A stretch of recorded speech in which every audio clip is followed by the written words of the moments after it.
Are there really magical brain hacks you can use to learn a language? When it comes to remembering stuff, you've probably heard of mnemonics. Things like Roy G. Biff to remember the colors of the rainbow, or my very educated mother just served us nachos to remember the planets of the solar system. And these mnemonic devices definitely have a place in language learning, but I think they are overrated. Let's break it down. Mnemonics are great to remember an alphabet. This is why a Russian flashcard deck starts by teaching you the Cyrillic alphabet using visual mnemonics. For example, we have an eel for the letter E or a network of computers for the letter N. And these really work wonders. You may be able to read your first Russian text after only a few minutes. But what about vocabulary? Can't you just think of a mnemonic for every new word you learn and never forget it again? Take the French word poisson, for example. That may remind you of the English word poison, so you could imagine a fish being poisoned in order to remember that word. But what about more complex words, like the Russian путешествовать, meaning to travel?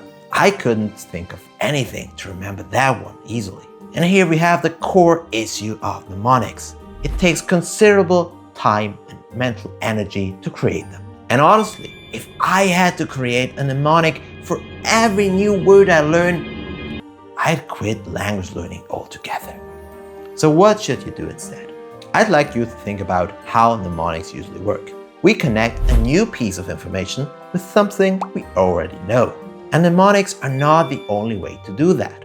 That's why at Languages on Fire, we recommend studying using sentences. Our brain has a hard time remembering words in isolation. But if you have a sentence, your brain will automatically link a new word to the other words in the sentence, to the situation that is described, and even the image or emotions that sentence evokes. This creates a network of associations automatically, without you having to consciously invent them. In other words, sentences create context. And context is the most powerful memory tool you can have. That's why learning isolated vocabulary lists usually is not a good idea.